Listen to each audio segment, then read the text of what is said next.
Welcome back to Conversations with Glen Taylor. The story of the acquisition of NuArt was very interesting to me.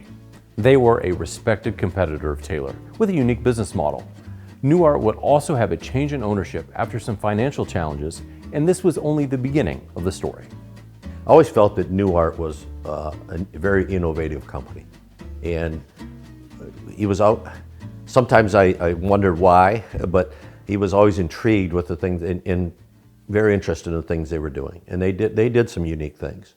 They sold direct to the bride. We sold to dealers and stuff like this here, and we looked at the price that they were selling it at, and we said, they can't be selling it at that price. They can't be making money. And then we really looked at the invoice, and we saw that the invoice was, say, $20 for the product. But there was a handling charge of $4.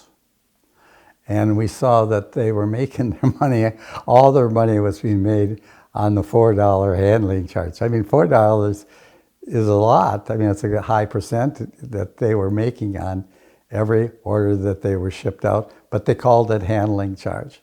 And because they were dealing with the customer only once or twice in their lifetime, the customer didn't know if they should be paying it or not, but they always paid it and stuff like this here.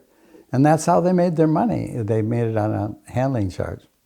I had gotten a call from a finance organization in Chicago. They wanted to, we were given, our name was given to them to check whether or not this company was a good company to loan money to. Well, it was actually a competitor of ours, but we liked them, NuArt. And we liked the company, respected them well, and they called, and so I went down and talked to Glenn about it, and I said, I got an interesting call. And I gave him a good reference that, we knew them and they were good people. He says, well, if they're out borrowing again from this kind of a company, that means they must be having some financial problems. So he kept that in the back of his mind. Well, shortly after that, the owner of NuArt got a loan from, I don't remember the guy's last name, Myron. He made lots and lots of money in steel. And Myron was not someone you really wanted to do business with. He was kind of a shyster. And he worked the purchase agreement,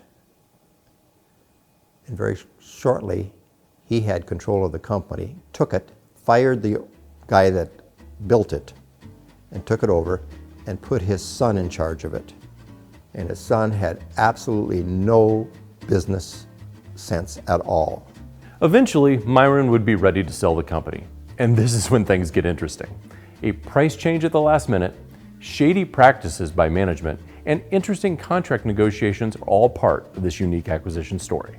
It took us 10 years before we finished the deal. And even then it happened, I just called up the father and said, happy birthday. And he was kind of like, well, you remembered my birthday and stuff like that. And I said, yeah, I did. And based upon that phone call, he said right there on the phone, he says, we've been talking about selling the company to you for 10 years. He says, maybe let's get it done. We had finally arrived at a price to buy NuArt, and it required us to go down to Chicago, do the deal. And eventually we ended up into the offices of their lawyers, and the family came in later. The lawyers were moving ahead getting the deal done, and the family came in, and the father said, oh, by the way, I'm changing the deal. I want $250,000 more than what I previously agreed to. And even his lawyers looked surprised. They said, well, we got a deal here. He said, well, I'm just changing my mind. I want $250,000. Jack and I left the room and talked about it, and I think we both felt the same way, is that this was so unethical that we just walked back in there and picked up our stuff and said we were leaving. Myron's thinking, we're right at signing the papers. I can get another $250,000 out of this thing. They're not going to walk out. And Glenn said, yes, but we've agreed to the price. I don't care. I want more. Glenn picked up his folders. Okay, walked out the door. Myron just sat there like, went running after him. Okay, we'll go with the price. But Glenn just had to call him. So we did proceed, but with caution. But a couple of very interesting things we found out. First of all, the managers that were managing the company were not his family, it was an independent group of people. They were unethical.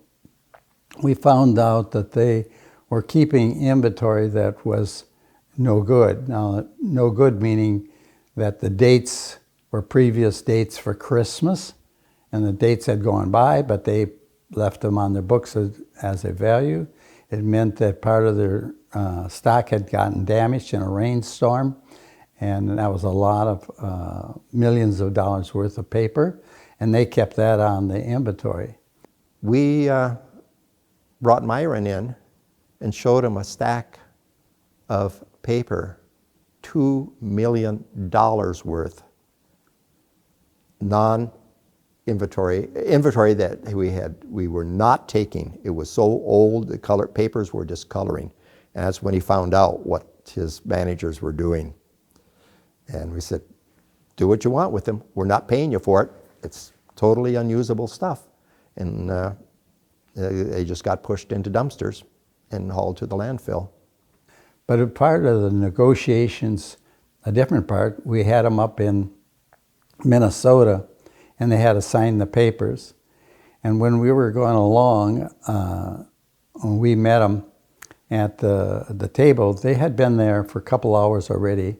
They had been consuming alcohol. It was easy to see that they weren't thinking well, but we were still negotiating. We ended up striking a deal with a handshake, and the deal was very generous in our favor. Basically, they didn't realize that we were buying inventory at no cost that they'd already paid for. And when Glenn and I got in the car to go back to Mankato, no more than had the door shut, and we looked at each other and go, what just happened? Well, what just happened was, had we not had that culture, we might have been drinking with them. And we didn't. And these were savvy business people. And they had a big organization. But I think it was one of those things later in my career where the light bulb goes on and goes, yeah, there's a reason for this. And it makes good business sense. The deal was done, and it was going to close in Chicago at a lawyer's office downtown. So Al said, well, you take the check with you. So I had this check for like $10,198,000.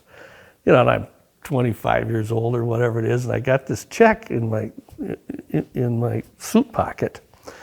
And I'm on the plane going there, and Al said, don't get there too early, because he knew it would be over the new year, and if I got there before 3, they'd probably put the check in to have it clear. And we wanted Al being the greatest CFO treasurer ever, he said, you just make sure that you're there after 3 at that lawyer's office. So all the next level of managers that they brought in were friends of Myron. They were approving their own expense reports. There was vacations they were taking, charging it to the company. Drinking parties at the Friday nights, charge it to the company, charge this to the company, all personal expenses. And they were approving each other's bills. So I was making notes on that, and we got a nice list of those. And on the day of closing, we took it over, and the son had built glass offices. That was one of his decorating things. And we had people going into these glass offices and saying, give me your keys, you're no longer employed. And manager after manager after manager in the upper levels were all walked out of the building. NuArt ended up, you know, once we got it under the Taylor routine of consolidating some of the services and reducing expenses, ended up being a profitable firm that did well.